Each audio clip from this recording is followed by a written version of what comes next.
And then you got the Brute Abominator, which by contrast is pretty easy. Like, he's not that hard. This fight was definitely a lot more chill. It's a lot of movement, it's fast paced, but it's a lot easier mechanically and a lot less stressful than Sugar Riot, that's for sure. Yeah, so this is just a in-out like it is in normal mode based on the weapon he's got, but then there's also a Buster that's telegraphed by the name of the cast. So smash here targets the closest person when the cast finishes with a Buster. Smash there, furthest person. So you got to make sure the party's in the right spot. So we just smash here or smash there. So we stand under the boss, jumps to the tank. The snapshot on that is rough. So you got to really respect the bait of that tank Buster.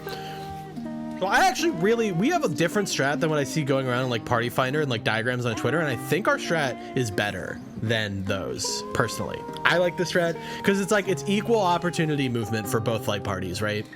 And it makes the things a little bit easier for the person dropping on the inner card. So basically, the way we think this works, or the way it seems to work, is that I don't know if there's a tell, but either the closest or the furthest 4 players will get targeted with these purple AoEs, and then the other 4 will get targeted with these eruptions. So the purple AoEs, they're around, they're present for a lot of the fight, and they're like the diamond dust AoEs. They do like a star-shaped explosion outward after they drop. And then the eruptions are just eruptions, but they do a lingering secondary AoE, kind of like a purgation in P7S. So you drop these as neatly as you can. So what we see a lot of people do is this really shitty movement where you drop here and then you go here and you go all the way around. That movement sucks if you're on the side, if your light party is on the side that you start on, that movement sucks for you if you're a caster. It sucks if you're a caster because it's already a movement heavy mechanic, and then you have to get all the way back to your light party, both before the star AoEs explode and because there is a light party stack at the same time. So what we did instead is we popped up the first set here, and then we dropped the second set as middle north as possible. It usually ends up being a little bit here, and then we split off. So light party 2 goes this way, light party 1 goes this way. So me and Jin over here drop ours this way, our other 2 melee in range drop theirs over there, and then the healers drop their stars on the inner card, and then we meet up here. And then there's a light party stack that goes off at the same time. So I really like our strat for that. I think it's better than this movement because it fucks over casters a lot less. The ads are pretty similar to normal mode, except they have it in rage, so you can't kill them with the petrify. So you just have to kill them, leave them down, hide behind them for the AoE. The Giga Flare thing is exactly the same as it is in normal mode. I think it might be just a little faster. Yeah, only for this set. You can petrify the second set. This is exactly the same as DSR Giga Flare, and it's exactly the same as normal mode. It might be a little faster, and I assume the fall off damage is a little more unforgiving, but you just run around in a circle. Another Buster. So this in normal mode, it's just he jumps on you, and then there's a stack, he jumps on you, and then there's 8 cones around you. In this, the cones are baited. So we did boss relative here. So we watch where he jumps, and then we spread to boss relative spread spots to bait these cones. It does a point blank AoE in the center too. Something I really liked about this fight on Savage versus on normal mode. So on normal mode, he knocks you to the next platform right before your 2-minute window, so it gives you a very clean reopener. On this, you have to make sure you send your 2s right away when they come back, or because like if you look, you know, we send 2s right here. I send my 2s right on cooldown here, and right when 2s end is when he knocks you back. because you see like that right there, my twos end, and we're chilling. Not right there, but you have a couple seconds of leeway. But one other thing I really liked about this tier is there's a lot of like micro downtime, which is fun to optimize with Pictomancer. So like right here, for instance, I finish my twos, and then right before he hits, I swift a motif so that my GCD is rolling while I'm in the air. And then I paint the other two while he's transitioning to the next phase. And I think I more or less start, yeah, there's like a tiny, nope, yeah, I don't get a second of paint time while he's actually targetable. So like little things like that are another reason that I really like this tier. Because it has little opportunities for optimization like that, which is fun. Yeah, so this is just the standard British swing from normal mode. It's just an in or an out, and then Glower Power is just untelegraphed, but otherwise is exactly the same as normal mode. It's just spreads and the line AoE in front of him. Revenge of the Vines, just a really hard-hitting AoE. That thing hurts really fucking bad.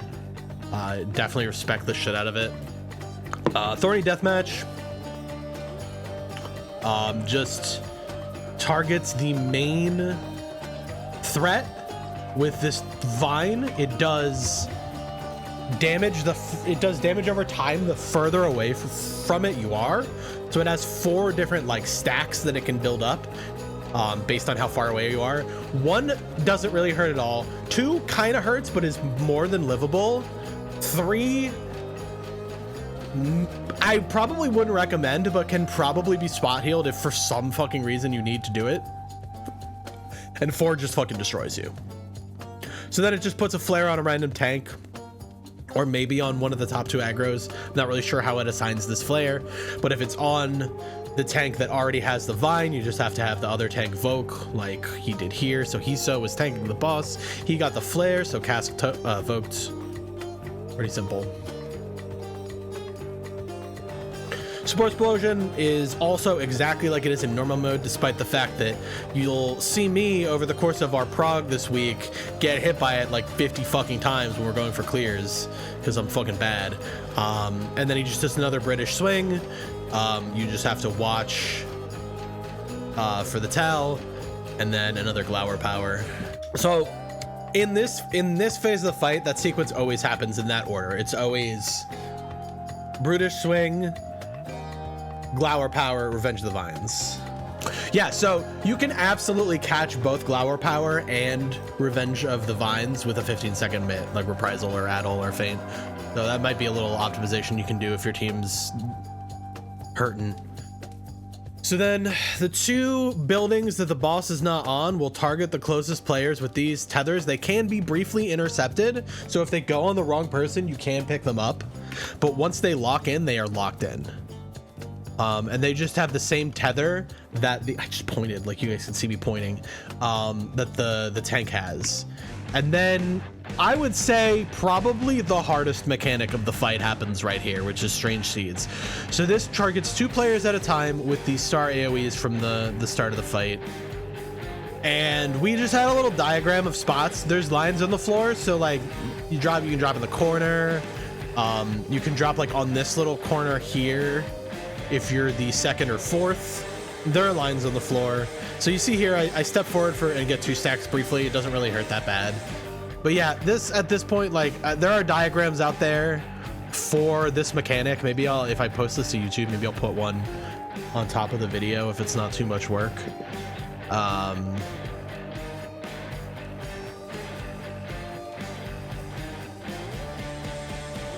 And then just another British swing, another Glower Power, and then there's Power Slam, which hurts like a motherfucker. This shit hurts. I believe it's also physical damage. Yeah, so you definitely want Feint on that. And then this last phase it's kind of just like one big quick series of mechanics. So you have your standard like Buster, Brutal Impact from M3. He's got both weapons. It works the same as it does in normal mode. The one that glows is the one that he does. So the first one is always going to be followed up by Untelegraph Raid Wide. Boom. Another Revenge of the Vines, but this time no. So the Lashing Lariat is always going to be with the hand that has the weapon that he just used. So you'll see here, it's hard because I don't really look at the boss, but so right here, so you see the weapon is in his right hand, left if you're looking at him. So that means that he's going to use this, and then this side is going to be the safe side for the Lashing Lariat.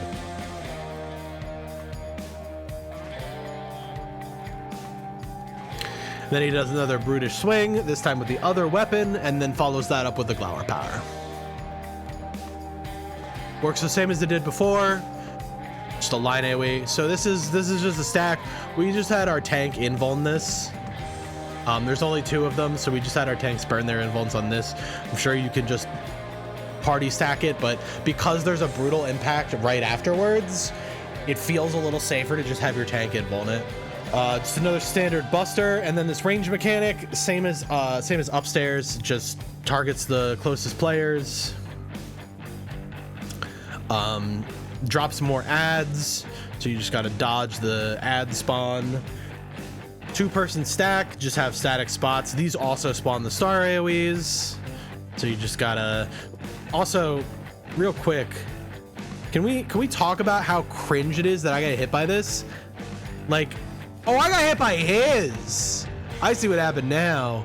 I got hit by his. So I'm safe here, but I'm not safe here. I got killed by this. They're not killed, but I got hit by that, which was unfortunate because I got a damage down. Anyway, so these you don't want to kill, or I guess you don't have to kill. I guess you can kill them. I don't think they disappear. Just line of sight. You just have the tank stand like on these 2 inner cardinals, and you just line of sight them. Again, Sinister Seeds, I think, is just the 4 closest or the 4 farthest. I don't know if there's a way to bait the assignments, because this is the easy pattern. This is definitely the easier pattern, because you just have your melees bait. You just have your melees drop these in the corner while you're ranged. So you probably want to pop sprint for this, because I see something where you go along the lines of the wall, and it's definitely doable. But it makes placing the stars more annoying. So what we all do is we all just pop sprint. I pop sprint, and you just drop these next to each other. I do like a 3 back and forth, and then you just meet in the middle. The 4 cardinals are safe. The bummer is you can't put markers on. Well, you can. Like, we see we have a marker. You actually can put markers down here from the start of the fight, but it's really annoying to do it. Another Pulse Bash with another baited set of Proteans. Brutal Impact. And then there's really only 1 mechanic left, which is this kind of Brutish Swing, Star AoE dance. So all of your supports or all of your DPS will get a set of Star AoEs, and he'll do a Brutish Swing. So you just look for what it is. There's no follow-ups to this. It's just the AoEs and the swing. So you just find the safe spots and dodge. He does a Lashing Lariat. Yeah, it's definitely the least changed fight from normal. He'll do another Lashing Lariat, and then another set of 4 AoEs. We just put him in static spots. We just assign DPS to 4 inner cardinals. Once again, there are lines on the floor, so you wanna put them. You'll see there's these squares, so you want to put them kind of 3 in, right there. And then I'm pretty sure every single person in our party, except for these 2, Kasky Lane and Mira, the goats, we're all like, oh yeah, we're safe, and then we just get fucking clobbered. Thankfully, doesn't hurt too bad. It's a big damage down for the party, but as you can see, the check is not really that tough, because even with all these damage downs and a couple of deaths, I believe we rip an LB3 at the start of this phase, and then an LB2 after this. No, we hold our 2 minutes here to line up with 1 minute, I believe. Or no, it's to line up with pots. So yeah, we just do this 2 minutes, we rip the LB2, and we kill the boss.